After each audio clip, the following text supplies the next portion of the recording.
तो चलो आज अभी हम देखेंगे पाइथन के अंदर कमेंट्स के बारे में। ठीक है, तो कमेंट्स क्या होती है और किस तरीके से हम कमेंट्स बना सकते हैं पाइथन के अंदर। तो कमेंट्स का मतलब ये होता है कि ऐसा कोई भी कोड होता है, कोई भी टेक्स्ट होता है या फिर कोई कोड भी होता है जो कि हमारे कोड का वो पार्ट नहीं है। हमें उसको इस तरीके से कंसिडर करना है कि वो एग्जीक्यूट नहीं होना चाहिए, वो जस्ट रीड ओनली होना चाहिए। तो इस तरीके का जो भी टेक्स्ट होता है उसी को हम कमेंट कहते हैं। ठीक है, तो कमेंट का मतलब यही है कि हमारा जो भी कोड होता है, कोड के अंदर हम जो भी लिखते हैं, चाहे वो कोड लिखे या फिर कोई भी टेक्स्ट लिखते हैं, तो उसको हमें एग्जीक्यूशन का पार्ट नहीं रखना है, कोड का पार्ट नहीं रखना है। वो सिर्फ हमें उसको डिजेबल करना है ताकि जो भी हमारा इंटरप्रेटर है पाइथन का उसको एग्जीक्यूट ना कर सके। तो इस तरीके का जो भी टेक्स्ट होता है, जो भी पार्ट होता है, उसको हम कमेंट कंसिडर करते हैं और उसको हम एक स्पेशल सिंबल से डिजेबल कर देते हैं। ठीक है, तो कमेंट का मतलब ये है कि जैसे कि मान लो मुझे एक लाइन लिखनी है, दिस इज फर्स्ट लेक्चर। ठीक है, अभी दिस इज फर्स्ट लेक्चर ये हमारी इंग्लिश लाइन है, ये कोई पाइथन का रूल नहीं है यहाँ पे। तो यहाँ पे एरर आता है, लेकिन हमें ये लाइन दिखानी है हमारे पाइथन के अंदर। तो हम इसको क्या करेंगे, इसके आगे हैश लगाएंगे यहाँ पे। ठीक है, तो जैसे भी हम इसको अंदर हैश लगाएंगे यहाँ पे, तो ये क्या होगी, ये लाइन हमारी क्या होगी, कमेंटेड होगी। ठीक है, तो कमेंट होने के बाद ये अभी हमारे पाइथन का पार्ट नहीं है, ये जस्ट वो भी रीड ओनली है यहाँ पे, और ये एग्जीक्यूट नहीं होगा। तो इसी को कमेंट कहते हैं। जैसे कि हम कोई वेरिएबल लिखते हैं, जैसे डेटा हमारा 50 है यहाँ पे, और एम्प्लॉय नेम है हमारा एम्प्लॉय जैसे एम्प्लॉयज़ 10 है हमारी। ठीक है, यहाँ पे तो ये हमारा कोड है। तो मुझे क्या करना है, ये सारा कोड जो इसमें से कुछ कोड मुझे डिजेबल करना है, तो इसके आगे मैं हैश लगाऊंगा यहाँ पे इस तरीके से। जैसे हैश लगाया तो ये कोड क्या हो गया, मेरा कोडिंग का पार्ट नहीं हो गया, ये जस्ट रीड ओनली हो गया। और इसको हम क्या बोलते हैं, कमेंट बोलते हैं। तो ये पार्ट कंसिडर नहीं होगा एग्जीक्यूशन के लिए। सिर्फ जो ये पार्ट हाईलाइट यहाँ पे दिखाई दे रहा है, कोड जो एडिटर दिखा रहा है, वही कोड क्या होगा, हमारा कंसिडर होगा एग्जीक्यूशन के लिए। ठीक है, तो ये जो हैश लिखा है हमने, ये हैश वाला पार्ट जो है ये कमेंट हो गया है, इसी को हम बोलते हैं कमेंट बोलते हैं। ठीक है, तो पाइथन के अंदर अगर आपको कमेंट देना है तो आप इस तरीके से कमेंट्स क्या कर सकते हो, दे सकते हो। आपका कोड को डिजेबल कर सकते हो। जो भी कोड है आपको यूज़ नहीं करना है, सिर्फ रीड ओनली रखना है आपके फाइल के अंदर, तो आप उसको हैश दे के कमेंट आउट कर सकते हो ताकि वो एग्जीक्यूशन का पार्ट ना हो सके। ठीक है, अब उसके बाद हम देखेंगे टाइप फंक्शन। तो ये टाइप फंक्शन हमने ऑलरेडी देखा ही हुआ है यहाँ पे। तो फिर से हम यहाँ पे देखेंगे टाइप फंक्शन यहाँ पे इस तरीके के। ठीक है, अभी टाइप फंक्शन है हमारा यहाँ पे। टाइप फंक्शन का मेन पर्पज़ ये है कि ये क्या करता है, डेटा टाइप हमें डिस्प्ले कर देता है। जो भी वेरिएबल है या फिर कोई भी वैल्यू है यहाँ पे, उसका हमें डेटा टाइप यहाँ पे डिस्प्ले कर देता है। ठीक है, जैसे हम यहाँ पे प्रिंट देते हैं, टाइप फंक्शन हमने यहाँ पे दिया है और टाइप 1 दिया है। तो 1 ये हमारा डेटा है यहाँ पे, और उसका टाइप यहाँ पे आ जाएगा इंटीजर आ गया है। यहाँ पे हम 10 दे देंगे यहाँ पे, उसका टाइप यहाँ पे आ गया है इंटीजर आ गया है यहाँ पे। ठीक है, या फिर हम इसको 10.20 कर देते हैं यहाँ पे। तो इसको रन करने के बाद इसका टाइप यहाँ पे फ्लोट आ चुका है। तो हमारा डेटा क्या हो रहा है, चेंज हो रहा है। हम डायरेक्टली डेटा भी दे सकते हैं या फिर डेटा की एक वेरिएबल भी हम दे सकते हैं। जैसे मान लो हम टाइप यहाँ पे इंट, यहाँ पे इस तरीके से डायरेक्टली इंट भी दे सकते हैं हम यहाँ पे। तो यहाँ पे देखो ये क्लास इंट जो है ये टाइप है, यहाँ पे इंट क्या है, एक टाइप है। ठीक है, जैसे है यहाँ पे एस टी आर क्या है, ये टाइप है यहाँ पे। तो ये हमें दिखा रहा है कि ये जो दिया हुआ डेटा है आपने, ये टाइप है। ठीक है, तो यहाँ पे मैं जो भी स्ट्रिंग टाइप का डेटा है यहाँ पे डबल स्ट्रिंग में कुछ भी लिख के देता हूँ डेटा, और उसका डेटा टाइप हमें चेक करना है। तो यहाँ पे एस टी आर यहाँ पे आ चुका है। तो ये उसका डेटा टाइप यहाँ पे आ चुका है। ठीक है, आप डायरेक्टली इसको किसी वेरिएबल के अंदर भी रख सकते हो यहाँ पे, जैसे चलेगा। डेटा टाइप बोल के इस तरीके से। ठीक है, तो ये जो भी हमारा टाइप है ये डेटा टाइप के अंदर चला जाएगा, और इस डेटा टाइप को हम क्या करेंगे, प्रिंट करेंगे यहाँ पे। ठीक है, तो ये हमारा टाइप यहाँ पे ये डिस्प्ले होगा, जो कि स्ट्रिंग टाइप का डेटा है यहाँ पे। तो जैसे मैं यहाँ पे कॉम्प्लेक्स नंबर टाइप का डेटा भी दे सकता हूँ या फिर वेरिएबल भी दे सकता हूँ, जैसे 2+4i। तो ये मेरा कॉम्प्लेक्स टाइप का डेटा हो गया, 4j यहाँ पे, सॉरी। तो इमेजिनरी पार्ट के लिए जे इस्तेमाल होता है यहाँ पे। तो ये जो डेटा है कॉम्प्लेक्स टाइप का डेटा है, तो यहाँ पे आ जगह है कॉम्प्लेक्स यहाँ पे, ठीक है।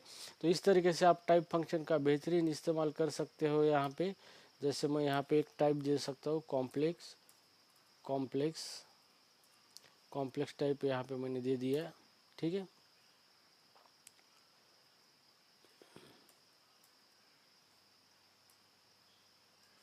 ठीक है, तो इसका आउटपुट आ जाएगा कॉम्प्लेक्स, ये एक टाइप है यहाँ पे, ठीक है। तो इस तरीके से आप टाइप फंक्शन का इस्तेमाल करके डेटा टाइप को क्या कर सकते हो, चेक कर सकते हो अच्छी तरीके से। तो चलो अभी आईडी फंक्शन हम देखेंगे। अब आईडी फंक्शन का मतलब क्या होता है कि ये क्या करता है कि हमारे पाइथन के अंदर जो भी वैल्यू होती है वो एक ऑब्जेक्ट होती है। तो हर एक ऑब्जेक्ट का एक उसको आईडी नंबर होता है, जो कि उसका एक मेमोरी एड्रेस होता है। जो तो हमें उस मेमोरी एड्रेस को देखना है, मतलब उसकी आईडी को देखना है, यूनिक आईडी को देखना है हर एक ऑब्जेक्ट के। तो हम उसको आईडी फंक्शन के तौर पे देख सकते हैं। जैसे कि मेरे पास एक्स है, एक्स इक्वल टू 10 है। तो यहाँ पे 10 ये क्या है, ये ऑब्जेक्ट है। 10 जो भी वैल्यू होती है पाइथन के अंदर वो एक ऑब्जेक्ट होती है। तो जैसे वैल्यू 10 है, ये ऑब्जेक्ट है और इसको इसको भी एक आईडी असाइन किया हुआ है। तो जैसे कि हम यहाँ पे प्रिंट कर देंगे आईडी उसका 10 का, तो प्रिंट, और यहाँ पे हम आईडी फंक्शन इस्तेमाल करेंगे आईडी और आईडी ऑफ एक्स। तो एक्स के अंदर जो भी चीज़ है उसका आईडी हम यहाँ पे क्या करेंगे, प्रिंट कर देंगे यहाँ पे। तो ये हो गया, उसका यूनिक आईडी आ चुका है, ठीक है। तो हर एक वेरिएबल जो होता है, वेरिएबल के अंदर जो भी वैल्यू होती है वो एक ऑब्जेक्ट होता है और उस हर एक ऑब्जेक्ट को एक यूनिक आईडी होता है। जैसे मैं यहाँ पे y देता हूँ, यहाँ पे y इक्वल टू भी 10 देता हूँ यहाँ पे, ठीक है। अब मैं यहाँ पे क्या करूँगा, y को भी प्रिंट करूँगा इस तरीके से, ठीक है। अब y को प्रिंट करने के बाद यहाँ पे देखेंगे आईडी ये दो अलग अलग होते हैं या फिर एक ही आईडी होता है यहाँ पे। तो आईडी देखो सेम ही आईडी आया है, इसका मतलब क्या होता है कि यहाँ पे जो 10 है, 10 एक ही ऑब्जेक्ट होता है और उस ऑब्जेक्ट को रेफर दो वेरिएबल कर रहे हैं। तो ये जो ऑब्जेक्ट है 10 10 दो बार हमने लिखा है, तो एक्चुअली एक ही बार एक ही ऑब्जेक्ट होता है 10 जो सिमिलर होता है, और उसके दो रेफरेंसेस है, उसकी वैल्यू दो वेरिएबल के अंदर चली गई है यहाँ पे, ठीक है। जैसे कि मैं आपको ये थोड़ा सा इसका डिज़ाइन बता देता हूँ यहाँ पे। जैसे ये मैंने यहाँ पे लिखा है, यहाँ पे ये हमारा है 10 वैल्यू है, ठीक है। This is called edge value हमारी 10। अब ये 10 वैल्यू है, ओके। तो ये 10 वैल्यू है हमारी, और ये यहाँ पे है एक्स, यहाँ पे ये एक्स है, एक्स, और दूसरा वेरिएबल हमने यहाँ पे लिखा है वाई यहाँ पे इस तरीके से। तो यहाँ पे क्या हो रहा है, ये 10 वैल्यू एक ही रहेगी और एक्स क्या करेगा, इसको रेफ़र करेगा, और वाई भी क्या करेगा, इसको ही रेफ़र करेगा यहाँ पे, ठीक है। तो इस तरीके से ये एक्स का आईडी सेम ही रहेगा, लेकिन एक्स और वाई इसको क्या करेंगे, रेफ़र करेंगे, उसको रीयूज करेंगे। तो यहाँ पे देखो आईडी सेम ही है, यहाँ पे आईडी सेम आ चुका है ऑब्जेक्ट का, लेकिन उसको रेफ़र दोनों वेरिएबल कर रहे हैं यहाँ पे, ठीक है। अगर मैं आईडी यहाँ पे चेंज कर दूँ यहाँ पे 20, तो अभी यहाँ पे वैल्यू चेंज कर दी, देखो 20 का आईडी अलग आ चुका है और 10 का आईडी अलग अलग आ चुका है। तो इसका मतलब ये अलग अलग ऑब्जेक्ट है। तो अगर आपको अलग अलग ऑब्जेक्ट पहचानने हैं यहाँ पे, तो आप उसको आईडी फंक्शन का इस्तेमाल करके अलग अलग ऑब्जेक्ट जो है आप उसको पहचान सकते हो, ठीक है।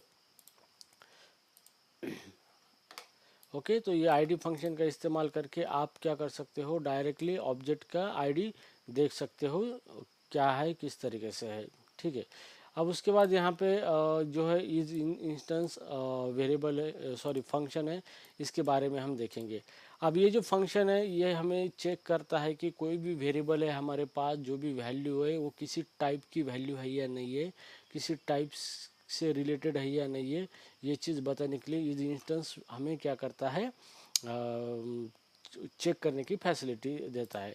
जैसे मान लो मेरे पास एक्स है 10, ये हमारा इंटीजर है, तो एक्स इक्वल टू 10 मतलब एक्स क्या हो गया, 10 का इंस्टेंस हो गया। तो 10 इंटीजर है मतलब एक्स क्या हो गया, इंटीजर का इंस्टेंस हो गया यहाँ पे, ठीक है। तो जैसे कि मैं यहाँ पे प्रिंट करूँगा, प्रिंट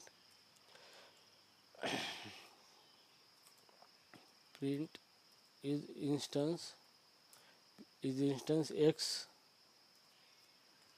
एक्स इंटीजर, ठीक है। अब यहाँ पे देखो ये मेरा एक्स है, x is instance of integer, मतलब एक्स जो है वो इंटीजर का ही ऑब्जेक्ट है या नहीं है।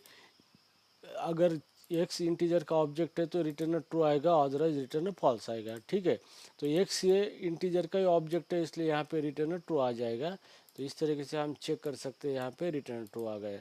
अब यहाँ पे मैं x is instance of str string, तो एक्स के अंदर स्ट्रिंग की वैल्यू है क्या, है यहाँ पे है, ये नहीं है, तो इसका मतलब यहाँ पे आउटपुट आ जाएगा फॉल्स। आपको यहाँ पे इस तरीके से आउटपुट फॉल्स आ जाएगा। तो इस इंस्टेंस फंक्शन क्या करता है कि कोई भी ऑब्जेक्ट है वो किसी टाइप का ऑब्जेक्ट है या नहीं ये चेक करता है। अगर उस टाइप का ऑब्जेक्ट है तो रिटर्न ट्रू करता है, अदरवाइज फॉल्स करता है यहाँ पे। तो अभी मान लो मैं एक्स के अंदर लिखता हूँ ट्रू, तो एक्स ऑब्जेक्ट किसका ऑब्जेक्ट है, बुलियन का ऑब्जेक्ट है, तो एक्स ये स्ट्रिंग का ऑब्जेक्ट है क्या, नहीं है यहाँ पे, तो ये इंस्टेंस क्या करेगा, फॉल्स आएगा। अगर मैं इसको बुल कर दूँ तो यहाँ पे आ जाएगा ट्रू आ जाएगा यहाँ पे इस तरीके से।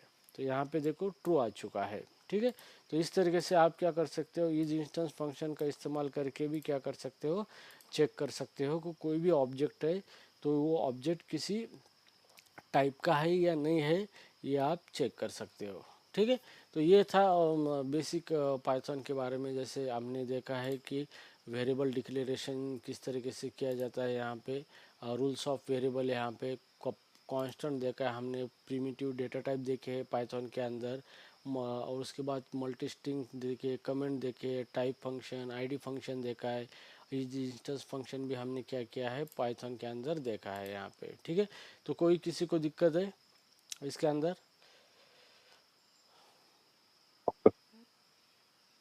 तो पाइथन क्या अगले लेक्चर में हम और भी कुछ चीज़ें सीखेंगे पाइथन की डीप में और बहुत अच्छी तरीके से।